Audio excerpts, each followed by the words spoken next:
So hello and welcome to today's video.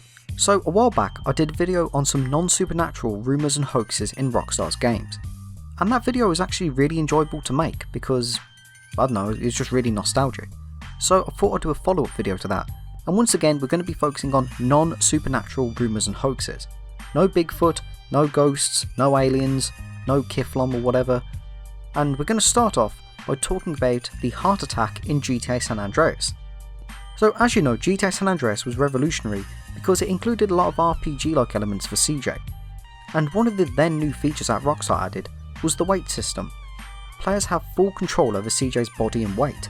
You can keep CJ in shape by hitting the gym, or you can pig out on takeaway meals, or, you know, just go anorexic I guess. And it was really detailed for its time. And depending on what you did with CJ, it actually had an impact on how you play as him. Not only would he become much fatter, but with that came a slower running speed, a shorter jump, and at certain points in the game you would not be able to actually progress because the game would flat out tell you need to lose weight. But one thing that every single player got told when trying to fatten CJ up is that you are running the risk of a heart attack and you need to lose weight. This is a very weird notification in all honesty, and understandably it sent a small shockwave across the player base. Would CJ actually have a heart attack if he gets too fat, and if so, how could he get a heart attack? So players ran all kinds of tests on how to trigger CJ's supposed heart attack, with some believing that Rockstar might have added some real world elements to it. Maybe constantly overeating at maximum fat would trigger it. Others believing that maybe running too much at high fat level could also trigger it. Some believed it might have been a punishment mechanic and it would trigger itself randomly. Players were reporting all kinds of things. In fact, what I mentioned just, players claimed all of them were true. But there were two that actually did spark debate on its legitimacy more so than others. The first one was the frame limiter bug on PC. Some players with a maximum fat CJ died upon climbing. Now if you don't know what causes this, it's just a frame rate bug pretty much. I don't know the technical details of it all, but apparently the game kind of weirds itself out if it's running at a high frame rate and assumes you're high up in the sky and just kills you instantly, even if you've only just jumped the size of a curb pretty much. It had nothing to do with a heart attack, but you can kind of see why people thought it did. CJ running and jumping and then he just suddenly collapses for no reason. The second one was actually mistaken for the starvation feature. As some of you may know, if you don't eat in San Andreas, CJ will eventually start to just lose his health randomly and then die. Some people with a maximum fat CJ just didn't eat at all, and as such CJ's health started going down and they mistook it for CJ having a heart attack. Eventually data mining proved this one to be false. There is no code left over for a heart attack at all. The only mention of it is in that weird notification. To be fair on this hoax, this is one of the rare hoaxes that Rockstar themselves started. Flat out telling players you will get a heart attack for being obese does sound like it's a warning that it is in the game and it will happen. And technically, heart attacks are in San Andreas, because Johnny Sindacco dies of one upon seeing CJ again when he's in a wheelchair, so technically heart attacks are true, just not for CJ. So time for the mandatory bully segment again. Now unlike Grand Theft Auto, NPCs have a wide, and I mean a wide variety of quotes for all kinds of scenarios. Talking to Jimmy, taunting people, getting into fights, being hit with stink bombs, you name it, there's a quote for it somewhere. One of the most interesting ones of course is when you win a fight. Sometimes NPCs will just moan and groan and say something. You can keep kicking them and get all kinds of quotes out of them. Now if you found and knocked out the townie Otto, who's the townie in the orange vest, he's alleged to say "fuck my life" sometimes. It's even on his wiki page weirdly enough. Which in all honesty isn't that unbelievable considering other NPCs also lament their life after you kick 10 bells out of them. But here's the thing, Otto doesn't say this at all. Data miners went through his entire audio bank and not a single swear is found. Well, there are swears, but I'll get onto that in a minute. It's not even known where this rumour comes from. So because of that, some believe it's a very early version of Bully on PS2 that predates the retail release by a week or so and had a minor update to remove it down the line, or it's a weird Mandela effect of some kind. Now as I said, Bully does have swearing in it, but it's all very light. There's no F words or anything that would be considered too strong. But I have to admit it is very interesting because it's a very specific hoax. Like what are the odds someone points to one specific NPC and claims they heard them swearing? So if you've ever taken a look at GTA 4 artwork or even pre-release beta screenshots, you'll see that Niko Bellic is wearing fingerless gloves in quite a few of them. In fact, when you play on PC for example, you can see Niko Bellic is clearly wearing them when you get to choose between GTA 4 or episodes in Liberty City. But anyway, before GTA 4 dropped, it was revealed that it would have character customization, and because quite a few of these pictures featured Niko wearing these fingerless gloves, a lot of fans assumed that, it was going to be part of the character customization. So when GTA 4 eventually released, a lot of fans went out to find these fingerless gloves somewhere, but they were seemingly missing entirely. No clothing store actually sold them. But it didn't stop some people from believing that these fingerless gloves were in the game, and they just had to be either in the right store, or, wrote guides on where you can actually find them.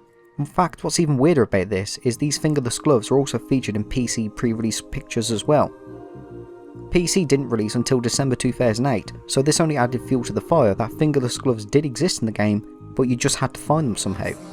For a really weird reason, GTA 4 does only have one piece of clothing that isn't unlocked by a mission or by purchasing at a store. It's one lone item of clothing that's completely unlockable by chance, and that is the Happiness Is Land sweater, which of course is found on the Statue of Happiness Island. So this led a few people to believe that maybe there were more secret clothes around the map that you just had to find by chance. And to be honest, I can completely understand that logic. I still think it's weird why it's only this sweater that's unlockable by finding it and nothing else, but yeah. So when people were asking on where you can find these fingerless gloves, people took a bit of advantage of this. With some people saying you can find these fingerless gloves by taking a helicopter and going on to some really high buildings, and just scaring each and every one of them, and eventually you'll find them on there. Some others saying that you could only get fingerless gloves if you went to, one of the gun stores, or they're hidden in the dark areas of the subway, or you had to finish a very specific mission, then Niko can buy them, etc. These were never true of course, the fingerless gloves were cut from the game, but people did have a bit of fun in making people waste their time in searching for these things that never existed. And now it's time for the biggest Rockstar hoax of the early 2010s, and that of course is GTA 5 leaked gameplay. As is tradition in the Rockstar community, people making up all kinds of fake screenshots and information about GTA 5 left, right and centre. We've all seen these with GTA 6, we've all seen them with Buddy 2, we've all seen them with Red Dead 2, and we're going to see them in the future. But what makes these stand out is how they kind of came across. Let me actually explain this fully because we've got a lot to go through with this one. Released in November 2011, mere days after the GTA 5 trailer dropped, a user by the name of Fran SNK3D uploaded a video called Grand Theft Auto 5 GTA 5 Concept Art. It's a 15-second long video which shows a vehicle driving along the countryside. That does sound rather similar to that old Kayfy jump scare screamer prank video, whatever you want to call it. But unlike that iconic prank, this one just cuts to black at 9 seconds, no zombie sadly. And Fran went on to make the effort to make it look like it was a developer's gameplay, even titling it GTA 5 Beta 2.23, and claiming it was the Mount Chiliad test dated October 23rd, 2011. This was actually the first video of many. This one didn't go down too well at first. A lot of people know it didn't really look much like the trailer at all. The video looked weird. The radar was trying to copy GTA 4's. It didn't look one for one, but you could tell it was very heavily inspired by GTA 4. And Rockstar don't really use the same hoods twice, they always use distinctive hoods in their games. Although to be fair on this one, GTA 5 beta screenshots did surface, and they do use the GTA 4 hood, sorry. So I guess you could technically count this as true, but it's still not the one-for-one GTA 4 hood, But people also noted the scenery looked very empty. This was the only plot of land that was made, you couldn't see anything past it. People also checked his channel and noticed this guy was an animator. Prior to GTA 5 he did animations of the DeLorean, Toyota Yaris and even a water test. And after GTA 5, well this video at least, he did a few iPhone 5 mockups, before making another controversial GTA 5 leaked gameplay video again on the 22nd of February 2012. Now this one was in the same style as the original, and much better received actually. Unofficially titled Big Smoke House, this one had a blue car driving across a mountain-like countryside, driving to the supposed home of Big Smoke, even using the same font as GTA San Andreas, and when he pulls up at the house, the game crashes again. This one had more people debating its legitimacy, because it looked way more complete than the November 4th video, and others pointed out how it couldn't be legit because of quite a few tells in the video. One, the GTA HD universe was an entire reboot. Starting with GTA 4, everything that happened in the GTAs before it never happened. The events of San Andreas, GTA 3 and Vice City never happened here. It's a completely fresh new start. Neither did any of the characters. And even for argument's sake, if GTA 5 had characters from San Andreas returning, Big Smoke canonically died in 1992, and he also had no homes on the mountain. But you know what the community is like. Those who believed this was legitimate took it as proof that Big Smoke was returning and he never died. Some even debated that he faked his death and he wasn't even shot at all because of the body armour, and the bullet wounds weren't that deep enough to kill him. Despite the fact his crack palace blows up about 3 minutes later. I have no idea how Big Smoke could survive this, but yeah. It was a very hectic time, but the biggest video was yet to come. In September 2012, the GTA 5 gameplay trilogy was complete. Fran uploaded the most popular one. Sitting at around 15 million views, it was much more detailed and much more complete than the others. It had a silver SUV driving through a well-designed desert. With actual sound this time, the world was much more complete, driving past a small town-like area before the car arrives at a helicopter, where the main character, who I assume is Michael, gets out and flies across the desert before the screen cuts to black. This one had the community riled up big time.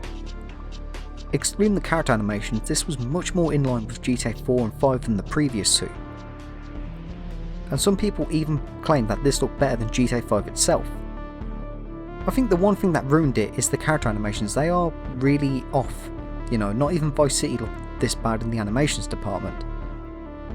People were really debating this video's legitimacy. Was it real? Was this the first actual gameplay of GTA 5 we actually got? Fran also went ahead and uploaded 3 more GTA 5 videos, and while they did get a lot of views, they weren't as popular as the SUV one. He also went ahead and made a PS4 and an iPhone 6 concept video before disappearing forever. Wherever he's ended up at, I do not know. But either way, you can't really deny that, especially for the time, this was some really well done animations, excluding the character part. And that was just a look back at some old rumours and hoaxes from the Rockstar community. So let me know what you think of these hoaxes. Are there any you want me to cover in a potential third video to this? If so, let me know down below. Thank you for watching and have a great day.